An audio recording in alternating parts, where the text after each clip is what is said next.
olha só quem chegou. Então, estamos aqui, a aventura de hoje já começou. O Daniel foi explorar ali embaixo, alguém tá voltando aí. Hey Daniel, don't kill yourself, man. Say hi to Brazil, Mother Flower. Hello, Brasil. Yeah. From Ireland. Então, a gente tá aqui, a gente tá indo pro Club Hellfire. A gente parou num poço. Be careful with my glasses. Mother Flower. Parou num poço aqui pra dar uma refrescada. É um poço em homenagem a algum santo, sei lá, tá preso ali, coitado. He's in a cage, man. He's sent. Poor sent. He's in a cage.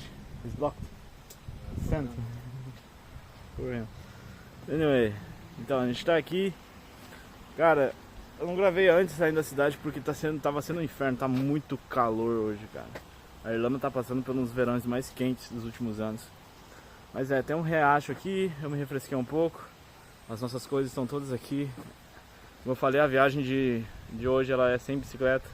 Vai ser a pé porque minha bicicleta não tá preparada para subir. Mas a gente vai lá, Hellfire Club, Clube do Fogo do Inferno, onde a gente vai passar a noite provavelmente nas redondezas e depois vai continuar para outro lugar. Então, é isso, a gente tá descansando aqui, vamos continuar a subida. E conforme as coisas vão acontecendo a gente vai conversando, né? Guardar bateria pra falar com vocês lá quando a gente chegar. Depois eu mostro aqui pra onde que a gente tá indo, né? Mas é bem interessante. É uma casa no pico da montanha aqui, na montanha aqui perto da cidade de Dublin. Dá pra ter uma boa visão da cidade, né? E é isso. Bom, vamos continuar, depois a gente conversa. Valeu! Se liga, eu não consegui gravar muita coisa da trilha porque eu tava muito ocupado andando com 40 quilos no meu corpo. Foi uma caminhada muito difícil. Mas como vocês podem ver ali, eu já tava chegando perto do Clube Hellfire. A gente pegou carona com uma amiga, a gente fez uma boa de uma amizade ali no pé do morro. Ela ajudou a gente a subir até lá em cima, né, com o carro. A gente pegou a trilha e foi seguindo sentido Hellfire. A gente foi recebido por esses veados aí, campestres, né? E foi bem bonitinho, né? De repente tinha um, já apareceu outro. Enfim, legal. Aí agora eu vou começar a explicar pra vocês um pouco da história desse lugar, que é um pouco cabulosa a história do Clube Hellfire, cara. Mas é bem interessante também. A história desse lugar começa em 1725, com o político William Connolly. Ele era muito importante na cidade, ele era muito rico. E ele decidiu fazer essa casa de caça, né, no ponto alto da cidade, já com vista para toda a cidade. Só que ele tomou uma decisão assim, que muita gente fala que foi a pior decisão para ele. Que ele utilizou as pedras de um túmulo neolítico para fazer a construção desse lugar. O que isso quer dizer? Que tá vendo ali as pedras que estão sendo usadas, né, para criar a estrutura da casa? Aquelas pedras elas eram de um túmulo, né, dos ancestrais daquela região, né? Os túmulos neolíticos eles são túmulos com mais de, sei lá, 2.000, 3.000 anos, né? São dos ancestrais. Ele utilizou as pedras daquele lugar e colocou justamente nas paredes da sua casa de caça. O mano velho não conseguiu nem aproveitar a casa direito, já que pouco tempo depois ele bateu as botas, né? Segundo as lendas, pela maldição, né, das pedras que ele usou para fazer o lugar.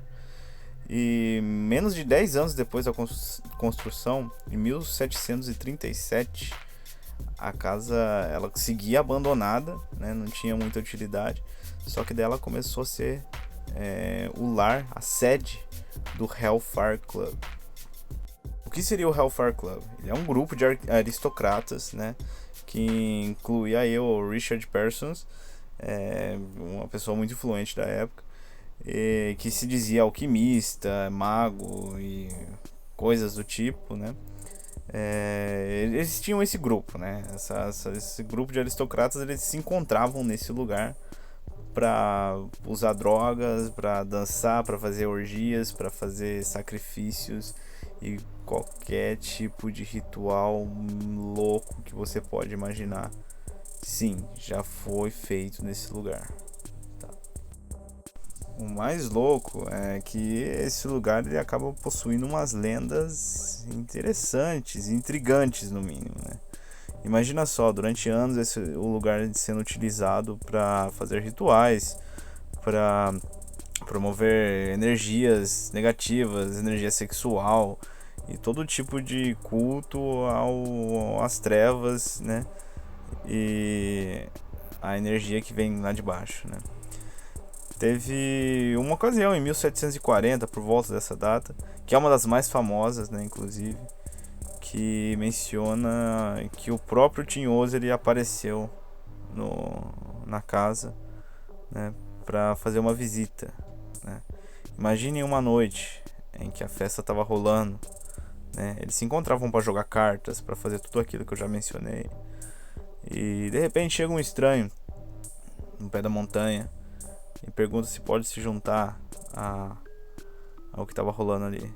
E sim, eles aceitaram, né? E assim começou. O homem parecia normal, parecia só mais um homem bem vestido, um empresário da região. E estava jogando cartas com a galera.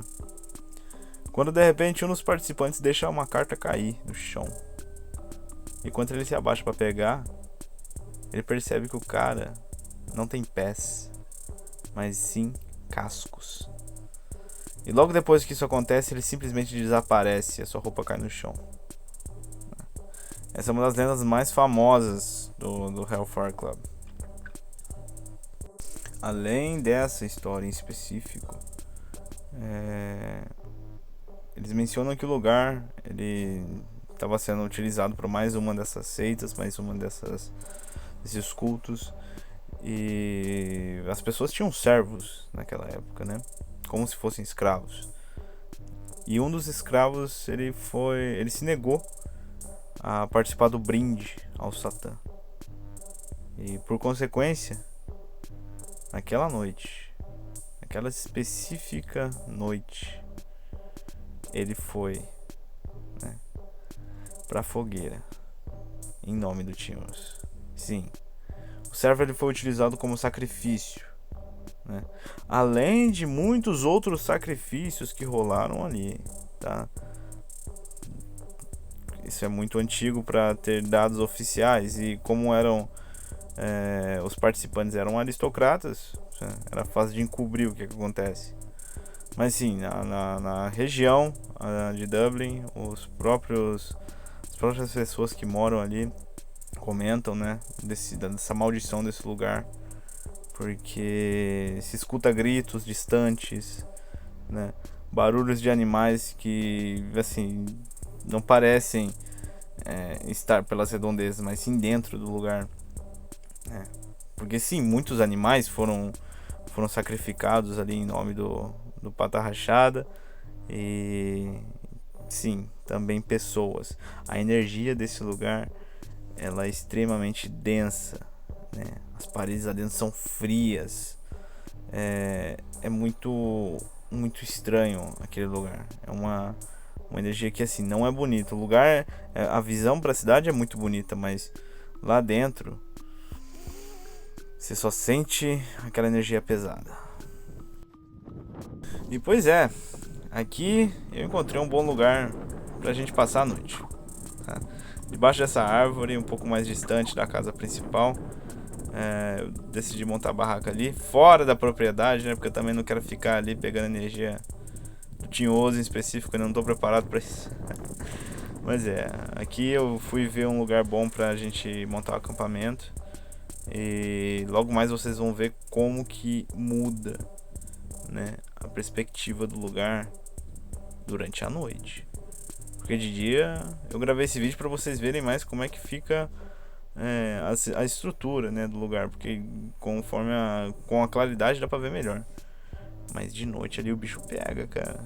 É realmente bem cabuloso o lugar. Durante o dia a gente passou ali sentado, trocando uma ideia, tomando um vinho. Eu, a polonesa, que tem um nome bem diferente, não consigo nem pronunciar, e o Daniel. A gente passou a tarde ali trocando ideia, conversando, se conhecendo, né? Logo mais ela foi embora, antes de escurecer, daí ficou eu e o Daniel ali. E a gente logo depois foi pra dentro da casa ali pra conhecer melhor. Inclusive subimos até o terraço dela. E aquela chaminé, que vocês vão ver uma chaminé. Eu não conseguia descer por ela. E foi muito difícil de descer sozinho, de descer essa estrutura de novo que o Daniel tá escalando. Com ele me ajudando já foi difícil, imagina só ele descendo. Então eu falei assim, cara, você não vai conseguir descer sem se machucar. Desce pela chaminé que eu te seguro lá dentro. Então ele desceu por aquela chaminé. E assim, a vista da cidade é realmente incrível. É muito bonito, é muito quieto, é silencioso. Na Irlanda não tem grilo, cara. Não tem grilo, não tem escorpião, não tem aranha. Não, aranha tem, não tem cobra. E a fauna é bem tranquila, sabe? Não tem muitos bichos que te machucam. Então, ficar nesse tipo de lugar é realmente bem diferente do que a gente está acostumado na América Latina. É um silêncio que chega a assustar. Bom, aí a noite já tá caindo, você consegue ver a cidade já tendo suas luzes, sua vida noturna nascendo. E a partir de agora, vamos ver como é que é o Hellfire durante a noite. Uma das outras lendas interessantes desse lugar também é a lenda do gato preto, né? Segundo relatos, eles tiveram que sacrificar um gato preto, né, em nome do Tinhoso. E ao fazê-lo, uma criatura parecia mesmo com um gato, só que muito maior, e com os olhos flamejantes apareceu no lugar. E assim como a Dama Sem Rosto, que também é uma outra lenda que ronda por ali, eles dizem que esse gato preto ele pode aparecer, né, nas redondezas. Bom, eu mencionei a Dona Sem Rosto, né? Além desse lugar, tem um outro castelo pela volta das redondezas ali, daquela região. E mencionam que por entre a mata, né, se você ficar dando bobeira durante a noite sozinho, você pode acabar encontrando uma mulher que ela anda com as vestimentas pretas e fazendo um barulho estranho. Quando você se aproxima para falar com ela, ela não tem rosto. E aí, bom, aí você vai ter que encontrar ela para me contar. Além disso, antes do clube desaparecer, né, as pessoas pararem de frequentar, né, não se sabe muito bem quem que eram as pessoas, tá? É lógico, né? Esses tipos de clube não tem muita informação, mas simplesmente pararam de frequentar esse lugar de uma hora para outra. Pararam, entendeu? Aparentemente encontraram alguns registros de um último ritual, onde que fizeram uns pratos, um banquete, mencionando 7 pecados capitais, comeram carne crua, sangue com vinho e tudo mais, antes de desaparecerem. E também tinha um espelho nesse lugar, um espelho muito grande, que segundo os relatos, ele era utilizado para fazer os rituais. E nesse espelho, quando você olhava para ele, enquanto o ritual estava rolando, você via o seu passado e você via como você iria morrer, né? O espelho também sumiu, né? Assim como as pessoas simplesmente não frequentaram mais lá do dia para a noite. Bom, hoje só resta as ruínas, as pedras, né, neolíticas. Você pensa que você está caminhando, as estruturas, as paredes desse lugar era um túmulo, né, de guerreiros antigos, de indígenas daquela região, de pessoas que morreram 2, 3 mil anos atrás. A gente está passando a mão, a gente está andando, a gente está sendo protegido por as pedras dos túmulos delas. Isso é meio macabro, né? E é tudo que resta hoje. Hoje as pessoas vão lá para fazer piquenique, né, para tirar boas fotos, para conhecer um pouco da cidade, mas muitas delas não fazem ideia de que o Hellfire Club ele já foi tudo isso, né? E eu venho aqui trazer esse tipo de conteúdo para você não precisar ir lá, né?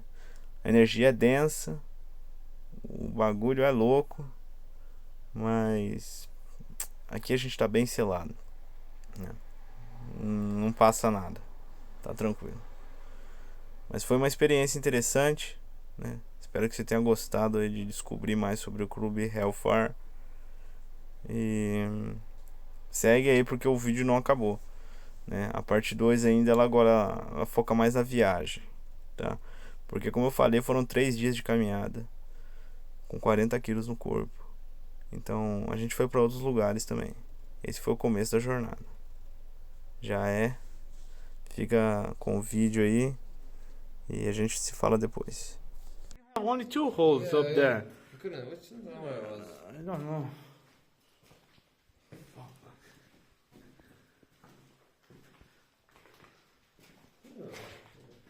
I'm trying to think. It's like some probably place we couldn't see. Probably hidden. It's just like hard to Yes. see. Oh shit.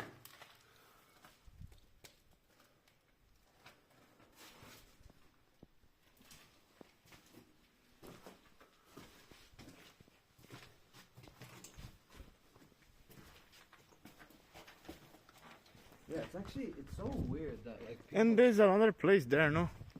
Like Oh, yeah. behind one. I thought it was a different room, yeah. But what you said? It's so weird that people come here. Like, I mean, obviously most people know, like, kind of what happened. But what I mean is, like, people come here with their kids. You know, it's like, ha, you know, Hellfire Club. It's like people literally got killed here. Like, you know, sacrificed, like, to the fucking devil. And you bring your kid, like, you know, all like, ha, ha, ha. So funny. It's like, it's not. But like by the historical things, they literally killed people in this building. Yeah, for sure. Yes. Yeah, man, sacrifice. Fucking Satanism sacrifice. For sure, man. They did black magic, weird shit. Shit. Yeah, man. I will pray tonight to release all this energy. Yes, man. Sure. Yeah. Like we play, but we cannot really play with this kind of force, man. Like Yeah, man. they are strong, you know. But if you are well sealed with God and stuff, Indeed. yeah. I know. I like to act strong all the time. I hear some crazy shit in my voices, you know, tell me some fucked up shit. They coming for my soul, like going to hell. They're gonna kill me, blah blah blah. But I just say, I don't care. I say, I slap you up. I'm God. Yeah. But it's fucking impressive, no man. Impressive, yeah. It's impressive, man. It does look cool.